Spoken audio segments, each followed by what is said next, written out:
ሰላም ጤና ይስጥልን ተመልካቾቻችን፣ ዛሬ ዳሰሳችንን ያደረግነው የዓለም አቀፍ ጂኦፖለቲካዊ ፍላጎቶች ትኩረት በሆነው የአፍሪካ ቀንድ ላይ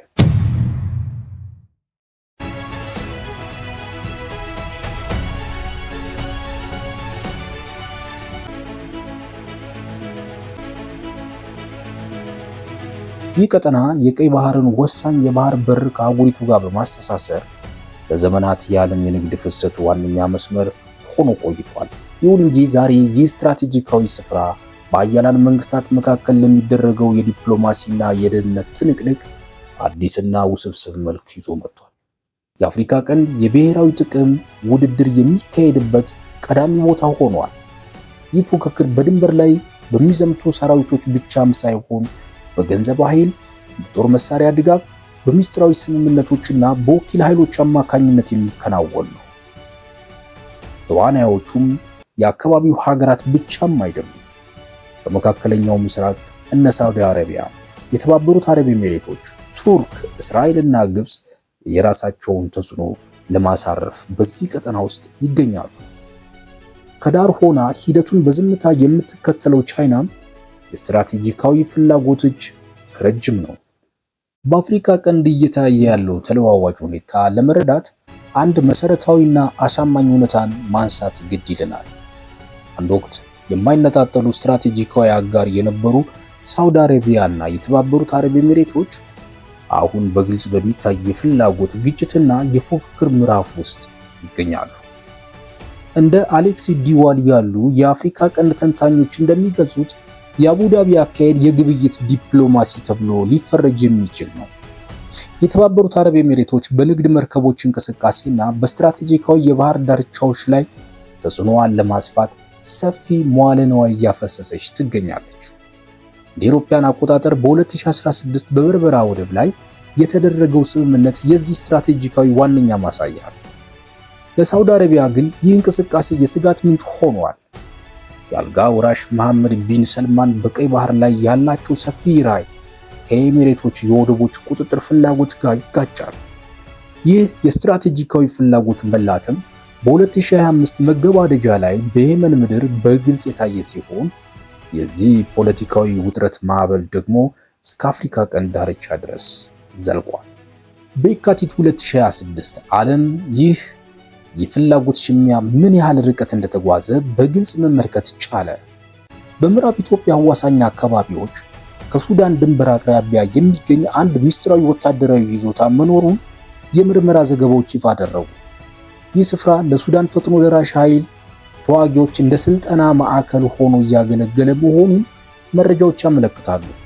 የቀጠናው ታዋቂ ተመራማሪ መድኃኔ ታደሰ እንደሚተነትኑት ኢትዮጵያ የምትከተለው አቅጣጫ የታፈነውን የባህር በር ፍላጎት ለማሳካት የሚደረግ የዲፕሎማሲ ትንቅንቅ ነው። ኢትዮጵያ ቀጥተኛ የባህር በር የላትም። በመሆኑም የአቡዳቢ የገንዘብ ድጋፍና የወደብ አማራጮች ለብሔራዊ ጥቅሟ ወሳኝ ግብዓቶች ናቸው። ነገር ግን የዚህ ስትራቴጂክ ዋጋ ከፍተኛ መስዋዕትነት ሊያስከፍል ይችላል።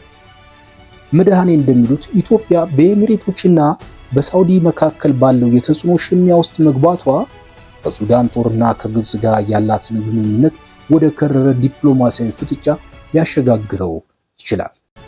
አቡዳቢ የባህር ዳርቻዎችን የመቆጣጠር ስትራቴጂዋን ስታራምድ፣ አንካራ በበኩሏ የተለየ የኃይል ሚዛን ለመፍጠር እየተንቀሳቀሰች ነው። እንደ አውሮፓውያን አቆጣጠር በ2026 መጀመሪያ ላይ የቱርክ የጦር መርከቦች፣ ተዋጊ ጀቶችና ወታደራዊ ድጋፎች በሞቃዲሾ መታየታቸው የዚህ እንቅስቃሴ ማሳያ ነው። የታሪክ ምሁራን ይህንን የቱርክ እርምጃ ታሪካዊ ተጽዕኖዋን የመመለስ ፍላጎት አድርገው ይጠሩታል። ቱርክ በቀይ ባህርና በህንድ ውቅያኖስ መገናኛ ላይ ያላትን የቆየ ስትራቴጂካዊ ተሰሚነት መልሶ ለማረጋገጥ ዲፕሎማሲያዊና ወታደራዊ ጥምረቷን አፋጥናለች። ለመሆኑ ይህ ሁሉ እንቅስቃሴ ለምን አሁን ተፋጠነ? መልሱ ከእስራኤል ዲፕሎማሲያዊ ውሳኔ ጋር የተያያዘ ነው። በታህሳስ 2025 እስራኤል ለሶማሌላንድ እውቅና መስጠቷ ለአቡዳቢ ስትራቴጂካዊ ስኬት ተደርጎ ተወስዷል። የቱርክ የውጭ ጉዳይ ተንታኞች እንደሚሉት የአንካራ ፈጣን ምላሽ የቀጠናውን የኃይል ሚዛን ለማስጠበቅ የታለመ። የፕሬዝዳንት ኤርዶዋን መልእክትም ግልጽ ነበረ። እስራኤል ለሶማሌላንድ የሰጠችው እውቅና ቀጠናውን ወደ አዲስ የፖለቲካ ቀውስ እየገፋው ነው ብለዋል። አሁን የቱርክ ባህር ኃይል በአንድ በኩል የኤሚሬቶችና የእስራኤል ፍላጎት በሌላ በኩል ሆነው የከረረ ስትራቴጂካዊ ፉክክር ውስጥ ገብተዋል። በዚህ ሁሉ ትርምስ መሃል ካይሮ የቀጠናውን ሁኔታ ከገዛ ብሔራዊ ደህንነቷ ጋር ያይዛ ትከታተላለች። የዓለም አቀፍ ግንኙነት ምሁራን እንደሚጠቁሙት ግብጽ የውሃ ደህንነቷን ለማስጠበቅ የአፍሪካ ቀንድን እንደ ቀዳሚ የመከላከያ ግንባር ትመለከተዋለች። የታላቁ የህዳሴ ግድብ ግንባታ መጠናቀቅም ግብጽን ወደ አዲሱ መጠነ ሰፊ የዲፕሎማሲ ዘመቻ ውስጥ ከቷታል። በሌላ በኩል ቻይና ስትራቴጂካዊ ጥበቃ የታከለበት አካሄድ ትከተላለች። የኢኮኖሚ ምሁራን የቤጂንግን እርምጃ የልማት ዲፕሎማሲ ሲሉ ቢጠሩትም ከበስተጀርባው ግን ዘላቂ መዋቅራዊ ጥገኝነት የመፍጠር ረቂቅ ስሌት ይታያል። ሌሎች ሀገራት በጦር መሳሪያ ሽሚያ ላይ ሲጠመዱ፣ ቻይና በመሰረተ ልማት ስም የቀጠናውን የኢኮኖሚ ጀርባ አጥንት በመቆጣጠር ላይ ትኩረት አድርጋለች። ቻይና በግልጽ ወገን ከመያዝ ይልቅ መዋለ ንዋይን ያለ ፖለቲካ ቅድመ ሁኔታ በማቅረብ ረጅም እጅ ያላትን ዲፕሎማሲ ታራምዳለች። የምሁራን አስተያየት እንደሚጠቁመው የመካከለኛው ምስራቅ ኃይላት በቀጠናው የሚፈጥሩት ፉክክር ሲበረታ፣ ቻይና ራሷን እንደ ብቸኛ አስተማማኝና አማራጭ ኃይል አድርጋ ለማቅረብ ጊዜዋን እየጠበቀች ነው። ዛሬ የቀይ ባህር ውሃ በዓለም አቀፍ የንግድ መስመርነቱ ብቻም ሳይሆን በዙሪያው እንዳሸን በፈሉ የጦር ሰፈሮች ብዛትም ይታወቃል። ይህ ስትራቴጂካዊ መስመር አሁን የሀገራት ብሔራዊ ፍላጎት የሚጋጩበት ቀዳሚ ስፍራ ሆኗል። በአንድ በኩል ሳውዲ አረቢያ፣ ግብጽ የቀይ ባህር የባህር ዳርቻ ሀገራት ምክር ቤት በመፍጠር ቀጠናውን በራሳቸው ቁጥጥር ስለመዋል ይጥራሉ። በሌላ በኩል ደግሞ የተባበሩት አረብ ኤሚሬቶች፣ ቱርክና እስራኤል በዚህ ምክር ቤት ውስጥ ባይካተቱም በወደቦችና በወታደራዊ ይዞቶቻቸው አማካኝነት የራሳቸውን አማራጭ የኃይል ማዕከል እየገነቡ ነው። ዛሬ የቀይ ባህር ውሃ በዓለም አቀፍ የንግድ መስመርነቱን ብቻም ሳይሆን በዙሪያው እንዳሸን በፈሉ የጦር ሰፈሮች ብዛት ይታወቃል። ይህ ስትራቴጂካዊ መስመር አሁን የሀገራት ብሔራዊ ፍላጎቶች የሚጋጩበት ቀዳሚ ስፍራ ሆኗል። በአንድ በኩል ሳውዲ አረቢያና ግብጽ የቀይ ባህር የባህር ዳርቻ ሀገራት ምክር ቤት በመፍጠር ቀጠናውን በራሳቸው ቁጥጥር ስር ለመዋል ይጥራሉ። በሌላ በኩል ደግሞ የተባበሩት አረብ ኤሚሬቶች፣ ቱርክና እስራኤል በዚህ ምክር ቤት ውስጥ ባይካተቱም በወደቦችና በወታደራዊ ይዞቶቻቸው አማካኝነት የራሳቸውን አማራጭ የኃይል ማዕከል እየገነቡ ነው። ይህንን ውስብስብ የፍላጎት ሽሚያ ለመቀልበስና ቀጠናውን ከጥፋት ለመታደግ ምሁራን መፍትሄ ይሆናል የሚሏቸውን ነጥቦች ያነሳሉ። እንደ አሌክስ ዲ ዋል ያሉ የአፍሪካ ቀንድ ጉዳዮች ተመራማሪዎች እንደሚከራከሩት የቀጠናው ሀገራት በመካከለኛው ምስራቅ ኃይላት ላይ ያላቸውን የፋይናንስ ጥገኝነት መቀነስ ካልቻሉ ለሉዓላዊነታቸው ዋስትና ማግኘት አስቸጋሪ ይሆንባቸዋል ይላሉ። በሌላ በኩል የቀጠናው ታዋቂ ምሁር መድኃኔ ታደሰ በምስክርነታቸው እንደሚጠቁሙት መፍትሄው ያለው በቀጠናዊ ደህንነት ትብብር ሪጂናል ሴኩሪቲ አርኪቴክቸር ላይ ነው።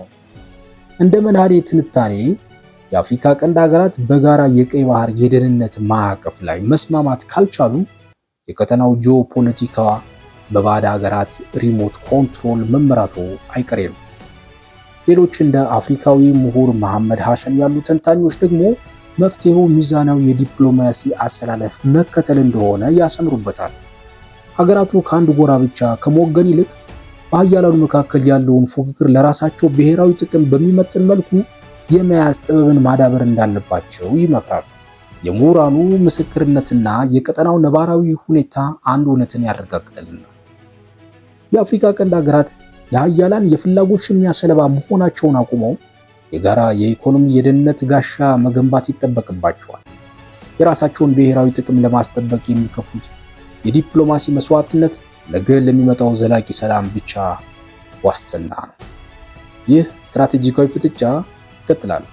አሰላለፎቹም እንደ ጥቅሞቹ ይለዋወጣሉ። እኛም ይህን ተለዋዋጭ የቀጠናውን ፖለቲካ ከምሁራን ትንታኔዎች ጋር እያዛመድን ማቅረባችንን እንቀጥላለን። ስለተከታተላችሁን እናመሰግናለን። ቪዲዮ ጠቃሚ መረጃ ሰጥቷችኋል ብለን እናምናለን። ከወደዳችሁት ላይክ እና ሰብስክራይብ በማድረግ ቤተሰብ እንድትሆኑ እንጋበዛለን። እናንተስ ይህ የሀያላን ፍላጎት ሽሚያ በቀጠናው ላይ ምን አይነት ተጽዕኖ ያመጣል ብላችሁ ታስባላችሁ? ሐሳባችሁን በኮሜንት መስጫው ላይ አጋሩን። በሚቀጥለው ፕሮግራማችን እስከምንገናኝ ሰላም ቆዩን።